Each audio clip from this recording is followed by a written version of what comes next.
Kasus kekerasan dalam rumah tangga atau yang sering disebut KDRT, belakangan ini memang sedang menjadi isu hangat di kalangan publik maupun netizen. KDRT bisa menimpa siapa saja, termasuk pula pada kalangan selebriti seperti yang baru saja terjadi pada Lesti Kejora yang mengalami kekerasan dalam rumah tangga dari suaminya, Rizky Bilar. Tak sedikit dari selebritis wanita yang menjadi korban KDRT memilih untuk bercerai. Namun ada pula yang memutuskan untuk memaafkan dan bertahan untuk mempertahankan rumah tangga mereka. Seperti apa kisah dari para selebritis wanita tanah air yang pernah mengalami KDRT? Berikut kami rangkum dalam 5 kisah selebritis wanita tanah air yang pernah mengalami KDRT dari pasangannya.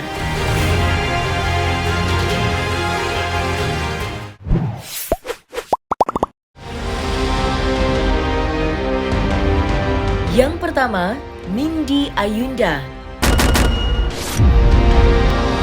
Resmi menikah pada tahun 2011, rumah tangga Nindi Ayunda dan Askara Parasadi harus terpecah belah usai sang pelantun Cinta Cuma Satu itu mengalami sebuah kekerasan dalam rumah tangga dan memilih untuk melaporkannya kepada pihak yang berwajib. Pernikahan yang sudah dibinanya selama 10 tahun itu pun harus kandas di Pengadilan Agama tahun 2021 silam. Tidak hanya bercerai, Askara juga harus mendekam di Hotel Prodeo atas sederet kasus yang menimpa dirinya. Dari laporan KDRT, narkoba, sampai kepemilikan senjata api.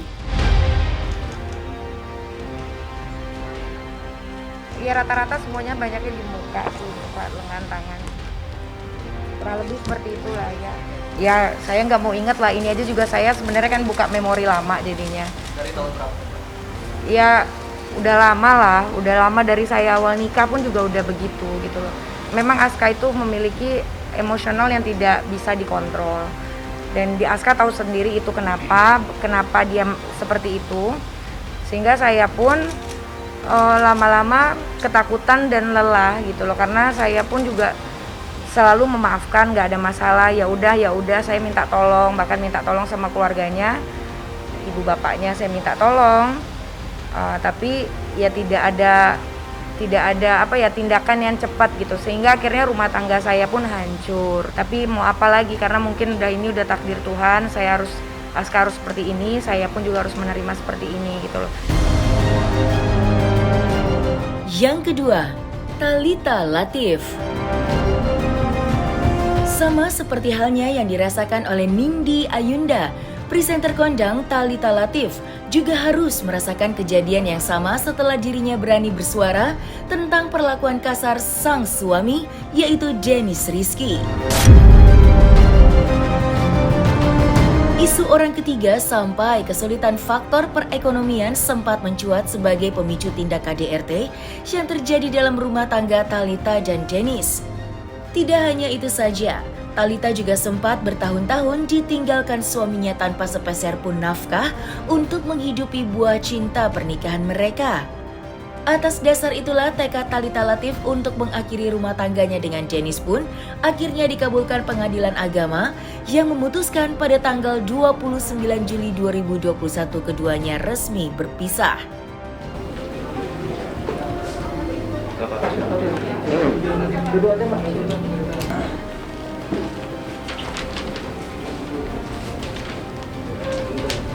KDRT-nya kayak gimana, Kak? Oh, KDRT-nya saya dilempar kok pakai handphone ke muka saya, sampai berdarah bibir saya, sampai dagu saya, gigi finiran saya sampai patah 2 yang di bagian depan. Jidat saya ini dijedutin sama dia, sama kepalanya dia, sampai berdarah, sampai menjel. Anak saya lagi di pangku pas dia lakukan itu. Dia masih mau bilang nggak ada lagi KDRT fisik. Harus tunggu saya ngomong kayak begini dulu, baru dia mau gitu ngaku. Ada visum kan? Gitu. Gara-gara Itu kejadian sudah dari 2016.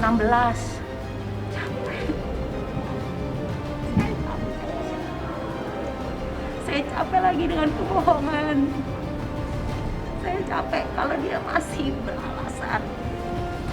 Saya capek. Nggak ada di dunia ini wanita yang mau ada di posisi saya, itu nggak akan ada gitu. Jadi saya sekian lama orang tahu saya ceria, saya tutup dalam-dalam semuanya. Masa sampai di ujung juga dia masih mau berkelit? Bicara jujur dong, saya bilang gitu. Terus dia bilang, akhirnya dia nunduk. Terus dia bilang kok sama Ibu Hakim, dia akui kok kesalahannya dia. Yang semua teman-teman pers ini mau tanyakan ke saya, semuanya benar. Itu jawabannya. Jadi kalian tafsirkan sendiri, semuanya benar.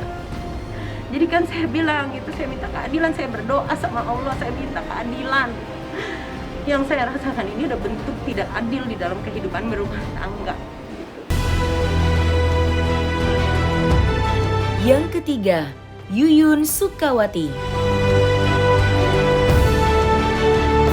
Setelah memutuskan untuk kembali menikah pada tahun 2019 dengan salah satu aktor lawas Fajar Umbara, nyatanya keputusan yang dilakukan oleh Yuyun Sukawati bukanlah menjadi sebuah jalan yang tepat, melainkan sebuah mimpi buruk bagi dirinya dan putra sulungnya.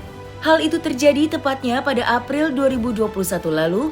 Yuyun harus melewati masa kelamnya yang dimana ia dan sang anak mendapatkan tindak penganiayaan yang berulang dari Fajar hingga membuat dirinya kecewa berat sampai memutuskan untuk berpisah dan meminta bantuan hukum dari pihak kepolisian dan juga lembaga-lembaga terkait.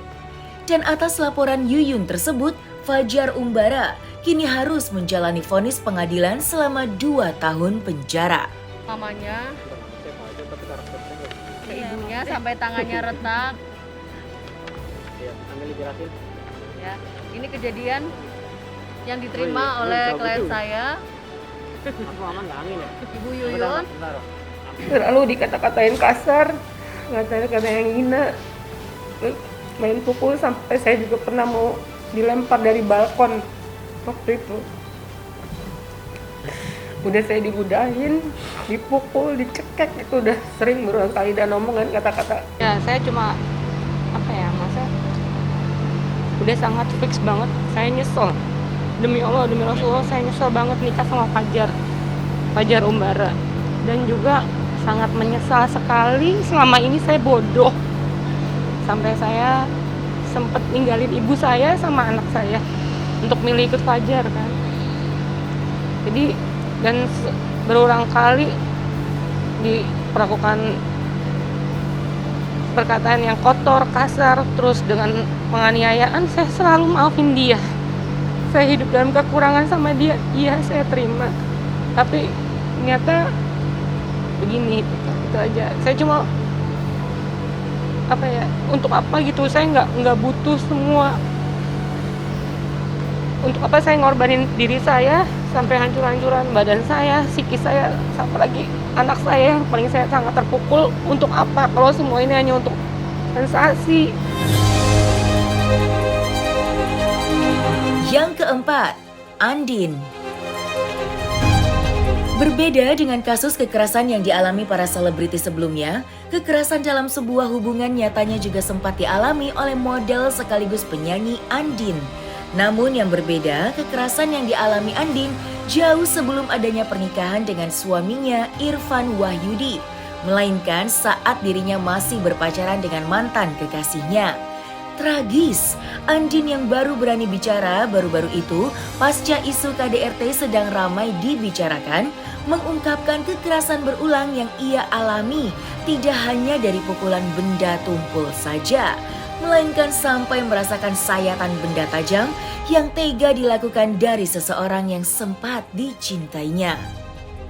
Separah yang aku sempat nge-tweet juga sih waktu itu, ya dipukulin, ya pokoknya kekerasan secara fisik, dipukulin, dibeset pakai pisau, dilempar, dipukul pakai hard case gitar, pakai kunci stang, gitu-gitulah. Pokoknya ada banyak sekali kekerasan yang dilakukan pada saat itu. Enggak sih sebenarnya, kalau pengancaman untuk konteksnya kayak kalau lo ngomong gitu ke siapa-siapa nanti gue gini gitu, nggak pernah, karena mungkin dari dianya sendiri juga nggak menyangka aku akan ngomong ke siapa-siapa, dan ternyata memang tidak juga ngomong ke siapa-siapa gitu ya. Jadi lebih ke akunya sendiri aja, karena aku merasa kayak males deh manjang-manjangin, nanti wartawan interview banyak gitu-gitu, jadi kayaknya akan exhausted di bagian akunya sendiri gitu, lebih banyak aku nggak enaknya dibandingkan enaknya. Mungkin kalau saat ini ya, karena aku kan juga menjalani berbagai macam healing proses gitu ya sampai hari ini, jadi ketika aku berani mengeluarkan statement sesuatu yang mungkin berkaitan dengan masa lalu, aku pastikan itu tanpa emosi gitu. Dalam arti memang murni aku bercerita karena memang aku merasa ini perlu diceritakan, mungkin bisa memberikan insight lain bagi teman-teman lain yang juga mengalami hal yang serupa gitu, perempuan-perempuan lain yang juga berada dalam situasi yang seperti aku pada saat itu. Yang terakhir, Lesti Kejora. Ya, panasnya perbincangan isu KDRT belakangan ini tidak lain dipicu dari pelaporan Lesti tentang KDRT yang dialami dari suaminya Rizky Bilar. Kabar ini membuat heboh seluruh masyarakat Indonesia karena tidak menduga suami yang selalu terlihat mesra itu nyatanya tega melakukan kekerasan dengan memukul, mencekik, bahkan sampai tega melemparkan bola biliar kepada istrinya. Tak butuh waktu lama, kurang dari sepekan polisi pun akhirnya resmi menahan Bilar menjadi tersangka pelaku KDRT. Yang tak kalah gempar, tak lama ditetapkan sebagai tersangka, Lesti tiba-tiba mencabut laporannya dan memilih berdamai dengan Rizky Bilar. Dengan alasan anak, Lesti dan Bilar pun kemarin resmi tampil mesra lagi di hadapan publik setelah menjalani agenda perdamaian yang diupayakan Polres Jakarta Selatan dengan mempertemukan keduanya dengan pemuka agama dan pihak dari LPAI.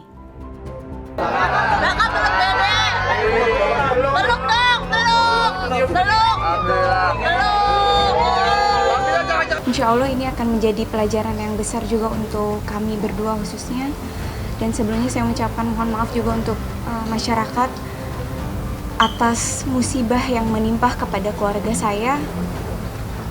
Mohon doanya, mudah-mudahan ini bisa menjadi pelajaran yang besar untuk kita bisa menjadi orang yang lebih baik ke depannya. Insya Allah sih mudah-mudahan saya yakin bahwa dari pengalaman ini saya juga belajar dan suami saya juga akan belajar menjadi suami yang lebih baik. Saya yakin juga beliau akan menjadi ayah yang baik juga karena kan beliau punya anak, jadi insya Allah beliau akan memberikan contoh yang baik untuk anaknya. Untuk masyarakat Indonesia, Dede mengucapkan permohonan maaf karena dari apa yang sudah terjadi, musibah ini mungkin membuat keresahan bagi masyarakat, tapi insya Allah keputusan ini keputusan yang terbaik insya Allah untuk keluarga kita.